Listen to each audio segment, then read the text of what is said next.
It would be Andrew. You're letting that hair and that flow go, man. I like it. Country western singer look going. I like it. So I'm good. Let's go. I'm ready. Hey Bob, all you. Hey, Dave, how you doing? I'm good. I think the last time we talked to you, you weren't able to talk about the portal guys, the transfers, and now you can. Heck, it's easy to say some of these guys' schools there are their names for me, but you got guys in, from Vandy and I guess BYU and Ohio State and some other places. I know you haven't started practice yet, but how do you feel like those guys are fitting in, and kind of what are your expectations? How do you feel about that portal group overall? Well, first off, I appreciate those guys, coming to Arkansas because they all had many, many options. And there's a lot involved when you're talking about the transfer portal. Not only do they need to, the players need to pick the right school that, really is in need of those positions. Um, but there's finances involved. And in many cases here, these guys, they came here and they could have made more money other places, and feel very fortunate that they really evaluated their situation as far as development and just what we have to offer here. And they're going to make a big impact on our team. That's what I see so far. Not really naming names. I mean, we feel like that we plugged in some depth, some holes. Got a couple of experienced starting pitchers to mix in with our really good staff. Position player wise, we brought in a couple infielders and a couple outfielders, maybe three outfielders, and it's so far so good. But we got to go out and practice and put them in game situations, and we don't expect it to be over the top good, but guys got to continue to get better. We're excited to see what we've got. I guess Jimenez, hopefully I'm saying his name right. Where all do you see him playing? So you talking about our pitcher? Um, I'm sorry, I meant the guy from Vandy, Cozell. Am Yeah, I? Cozell. He's a second baseman. Swings the bat, left-handed hitter, really strong. Was in and out of the lineup as a freshman. It's hard to do at this level. Um, I see him being a second baseman, and I see him playing a lot. He's got a lot of competition, but uh, we've things always have to be earned everywhere you go. So uh, he's an infielder, and he can also play outfield. Obviously, he can DH, and those are some things he did at Vanderbilt.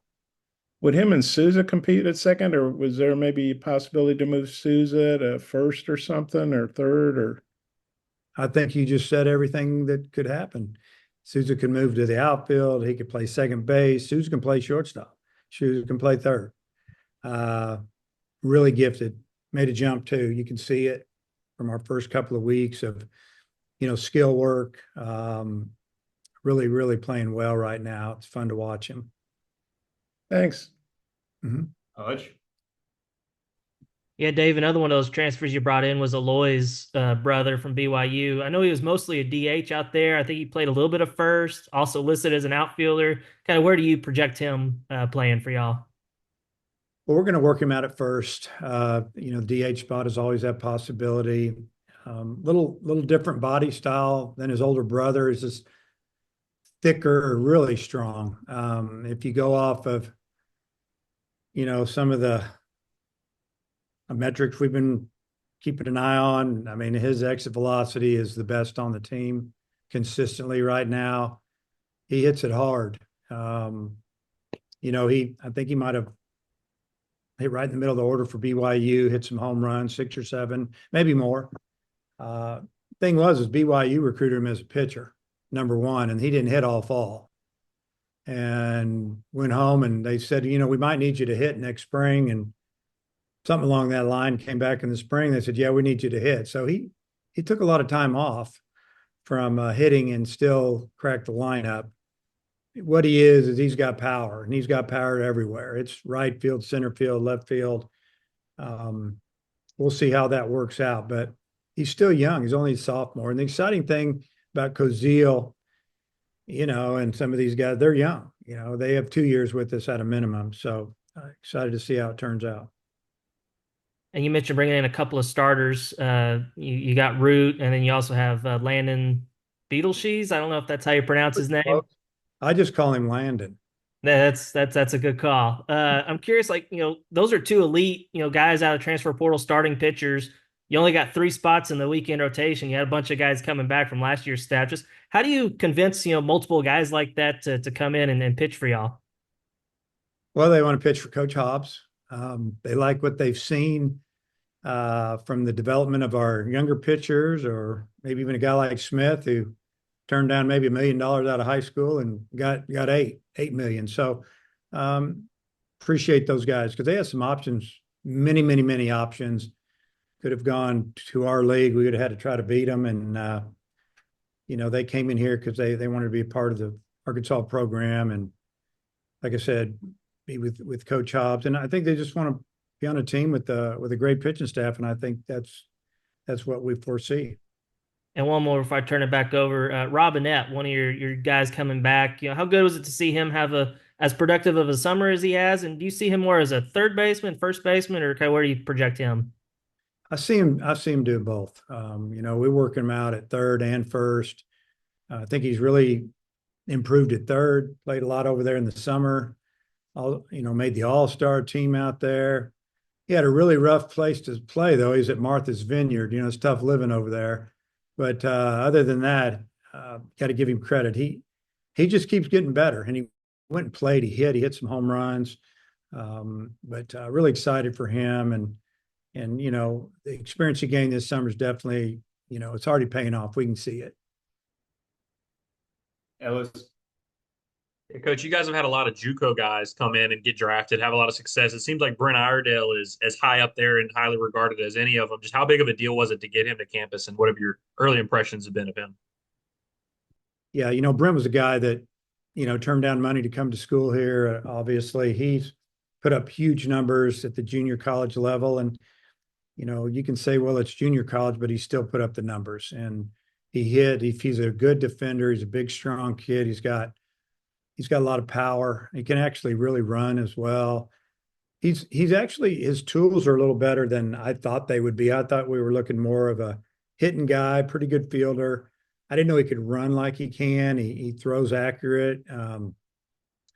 Yeah, it was, he's one of about 5 guys that we got through that we didn't think we were going to get him, to be honest with you. And, Justin Thomas is one, and, there's a couple more in there, a couple high school guys, and then getting Kendall Diggs back. And all of a sudden it might've got a little crowded, but we got a little better too. So we'll just let them battle it out. When you think about like your junior class of pitchers, guys like Wood, Fouch, Bybee, and all those guys, they all kind of took a nice little step in their second year. How important is it for your team and just that staff as a whole for those guys to kind of continue that progression and take that next step? Well, I think they're going to do it. You talk about Gage Wood. Hey, had a great summer. Bobby had a good summer. I think these guys, with the competition here, going out and playing summer ball, the experience they've gained as freshmen and sophomores, it just makes you better. Physically, they're in great shape, and they're going to be counted on. We depend on them to be leaders for us, whether it's on the field or off in the weight room. And so far, I like what I've seen from these guys. Dudley. It appears Ryder Helfrich had a big summer. Talk about him a little bit and just your catchers overall that you've got in this year. Yeah, it was fun watching Ryder play this summer. He's tougher than nails, honestly. Very athletic. He can run. Tremendous arm. He's got power. He proved that this summer with a wood bat. I mean, I watched him play 2 games up in the Cape, and both times I went to watch him play, he didn't catch. He just DH'd it in the 3-hole because it was kind of an every other day thing, and I didn't need to see him catch. I know he can catch, but I went and watched some of our other guys as well on those other days, and he's the front runner, obviously. Like I said, he brings more than just receiving to the game, and calling the game. He can really block, can control the running game. He can call pitches and deal with our pitchers. And then on the offensive side, you're getting a guy that made a jump offensively and really started working on some things towards the end of the season and took it into the summer, calmed down his swing a little bit, didn't try to pull everything. And I think he just changed his mindset a little bit, and he had a great summer. It was fun watching him and then following him throughout the summer. And then, we brought in a couple of freshman catchers and then a JUCO catcher that put up huge numbers offensively. That's Elliot Peterson. And then I guess Zane Becker was the guy that we didn't know if he would make it to school. Catchers, high demand, and it's good to see him walk through the door. And then Carson Willis lived here in Northwest Arkansas for a while, and lived in South Carolina. And getting him here, gave us two freshmen, a transfer, and a returner. I think it's a good mix, and just kind of switch those guys out every other scrimmage probably this summer, or excuse me, this fall. But looking back on the summer, those guys, they played, they got better, they got stronger, and now they get to handle these pitchers. And it'll be up to the coaches to really do a good job of developing these young catchers. And hopefully we'll move forward, and just, we've been so good back there over the years. I don't see that changing. Appreciate it. Mason. Yeah, Coach, I was wondering about Behava. He had such a hot offense in the summer. Just what do you think of the way that he really turned things on with the bat? So got to watch him a couple of times this summer as well. And, he started, if you go back and you watch video of him when he walked in the door, where he had his hands, open stance, big leg kick, this is a guy that hit 350 at Sac State. Didn't see the pitching he saw here, obviously, from the day he walked in here to the time the season was over, facing all the SEC arms and then some really good ones out of league play. And we were talking about just calming it down a little bit. And man, did he make an adjustment this summer from leg kick to, you won't see a whole lot going on there. I watched his batting practice up there the first day up in the Cape, and I got him off to the side, and I videoed it, sent it back, and I said, look to the other coaches, look what's going on here. He's made an adjustment, and at the time he was hitting over 300 and hitting home runs. And I talked to him after BP, and I said, hey, I love what you're doing. He just stayed through the middle, hit line drive after line drive, hit some balls out of the park, dead center, maybe left center, right center. And then in the game, his first at bat, he singles up the middle, then he lined out to short. It was just taking BP to the game and not trying to do too much. And same guy showed up here, last fall, trying to see if he could hit him up there by the picnic benches, and BP when they had free rounds. Now it's see if he can ping pong the middle and maybe hit one off the batter's eye and go the other way. It's called hitting, and it's been a great thing so far. And you guys returned a lot on the pitching staff, but we've talked about some of the guys you added. What does it say about Coach Hobbs as a recruiter? And I guess what have you seen from him as a recruiter? Well, our philosophy is we got to get the best high school kids in here, and we've done a good job. We've got some really good young arms in here. Things are going to change in the future with rosters and profit sharing and on and on and on. And we don't probably need to get into all that, but we still feel like the portal is a good thing as far as changing your roster, helping your roster, but you can't live in the portal. So, we don't want to get more than a couple, three pitchers every year. We want to have enough younger players in the program that are really good, that we can build off of, build around. And that's what we did this summer. That was our plan. Maybe three guys. We were thinking maybe we can get one really good starter with experience. So we brought in a couple, three. We ended up getting a couple. Give Zach Root some credit. I mean, he sees that we get Landon. He's got offers from every team in the SEC for the most part. and he still comes to Arkansas.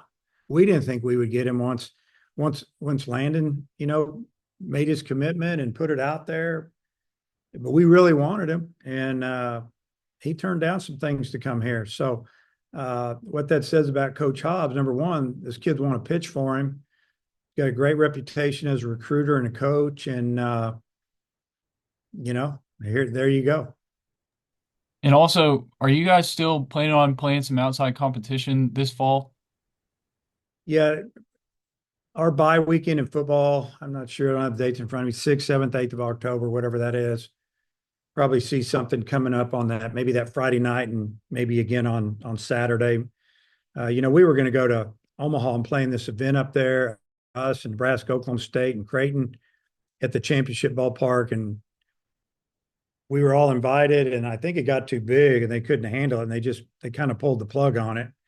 So as of right now, we're going to bring Oklahoma State over here for a couple of games. And Friday's game might be a normal game, 9 innings. Saturday might be 10, 11, 12 innings, because that'll be maybe be the end of our fall. Just play those couple of games instead of playing a red-white series where we always run out of pitching, and I don't know, we haven't finished it the last couple of years, it seems like. So that'd be the plan right now. You can only have 2 outside competitions, and that would be it unless something changes. Thank you. Tom. Hey, Dave, from a big picture perspective, what do you want to see? What do you want to get done this fall? What do you want to come out of fall having accomplished? Well, it's kind of like the fall of 21. Got a lot of new players, starting as early as we can, honestly. This is the earliest we could start. I mean, I guess we could start today, and we are. So couldn't start yesterday. It's a holiday. So we want to see what we have. It gives us a little more time in the off season, the 45-day window. When that gets over in the middle of October, it gives us a little more time to make some adjustments. Just get our roster right. We've got a roster right at 50, can turn in a roster of 40 when the season starts. Next year it's going to be even smaller than that. So there's a lot of things we want to get accomplished. We need to get our infield lined up. We need to figure out who's going to play in that outfield. We've got it's going to be a battle out there, and there's some guys that can swing a little bit. Got some defensive guys. We brought Davlin in, really athletic, and Logan Maxwell can flat out hit. And, Justin Thomas is an outstanding defender that's got, some experience in the SEC, went off to junior college, put up big numbers. That's just to name a few. And, we need to see them hit our pitching. We want to see about, can these guys run? Can they steal bases? I mean, we've been working a lot on it in the first 2 weeks. I think if you come out to watch us work out, you'll see us doing a few more things than maybe we have in the past, working on trying to score runs and be a threat. And that's one reason we went out and got some guys that could do some things. Thanks. Coach and Bob, anything else? I've got a couple more. Sure. Dave, you mentioned, I think the last time we talked to you, that Fouch had come home with an injury. Do you have an update on his status? Yeah, he's good to go. He's good to go. He just tweaked something,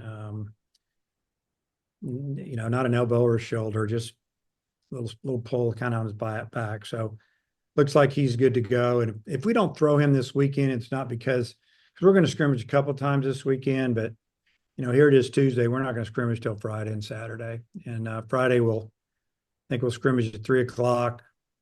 And then Saturday we're going to go early at 9:30. Get as many in as we can before the football game starts. And then Jimenez, I think he missed this past season with an injury. What do you know what the injury was, and is he healthy? Is he good to go? Yeah, he won't be good to go this fall. We're wanting him to be good to go in the spring. I mean, he tweaked his elbow, so he had to get that fixed. And he's big, strong. He would have been their number 2 or number 1 pitcher if he would have been healthy. And we're hoping that he can be healthy this year, and we can either use him out of the pen or as a starter, or if it's not 100%, we'll get him ready for next year. But he's a talent. Does that mean you had Tommy John? Mhm. And then one more guy I wanted to ask about was Carson Bowles. You got him from the D2 ranks. I know you mentioned last time, like, hey, if you can hit, you can hit. Just curious what you saw from him and what made you go after him. Well, basically, he put up incredible numbers. Yeah, it was Division II level. I coached Division II for 1 year, and I had two to three guys on my team that were definitely Division I players, and one of them ended up being the MVP of Division II baseball, and he had about the same numbers, kind of crazy numbers, and he ended up signing a pro contract. But a lot of doubles, hit some homers, big batting average, swung the bat really well. It's batting practice, it's drill work. Got to take it to the game. I didn't mention him, an outfielder. We got Brendan Clark's a really good freshman outfielder with a good swing. I mean, it's going to be a fight out there. It's going to be, it's just a good mix of left and right-handed hitting. Some with pop, some with more double swings, and just want, before the smoke clears in the spring, just like to have 9 deep that when you go through our lineup, you're going to have to work for outs, and that's what we're really fighting for this fall. All right, Bob, close it out. Yeah, Dave, I had maybe off topic about a couple of your major leaguers. Obviously Andrew Benintendi and Dominic Fletcher. I mean, they're in the big leagues. They're getting paid great, all that, but they're playing for the White Sox. And Andrew's probably their best hitter. Just a historically bad team. Do you stay in touch with those guys? And if so, I'm just curious what the interaction's like. You tell me, hey, keep your chin up. You're a major leaguer. Just wonder what your thoughts were on that. I mean, it's mostly through texting, but I don't give them any of those type of speeches. Like you said, they're big leaguers. It's a job, and they show up. They want to have success. They're playing on a team that doesn't win much, and they're kind of changing some things up. They just, what do? You play. They play 162 games. They think they tied a record for losses in a row this summer. So you got to change a little bit. You got to, be one of the leaders, fight to change the culture a little bit. And I'm sure it'll be an interesting all season for the White Sox. And Hagan, he might be up there next year. He might be their ace or something. How fast do you think he can maybe get to the big leagues and help them out? Probably about as fast as they want to take him. I mean, they bring him up there now if they want to let him get some experience. But I think what they'll do is they'll wait till next year and see if he's healthy and has a good spring training. And, for Hagan too, I think that he would like to have a little time in the minors, being around the guys that are in the organization, kind of show people what he can do, and that, he's that guy. He's not going to go around telling everybody how good he is. He's going to show you, make it a little bit easier, go out and have good spring training and earn a spot. I think that'd be the route I would if I was their GM, but I'm not. But he's got big league stuff now. I think they actually broke the Orioles record for consecutive losses. Then they beat the A's. Then they fired their manager. I guess they just wanted to let him get a win before they fired him. I don't know. Anyway, Yeah, anyway, tough side. I know the Tigers swept them in Chicago, so we got to watch. The Tigers did, of course. The Tigers, they're the best team in baseball. Thanks. Mason, last one here. Yeah, Coach, you guys, I guess, gave Zach Root number 33. Does that signify anything or just random? I'll just leave that up to your mind, whatever you want to think there. No, I've always had, for the most part, what have I had? A lot of left-handed pitchers have worn that. Nick Schmidt. Drew Smiley wear that number? Might have been another one in there. Might have been a couple more. So I'll let Bob dig into that. But yeah, it's left-handed pitcher's number in my eyes, and he's left-handed. And Landon had already requested number 35, and he got it. And then, talked to Zach about it, and he kind of knew that there'd been some guys wearing that were pretty good. So didn't want to throw that on him if he didn't want to handle that, and he was good with it. Coach, appreciate your time. Okay. See you guys.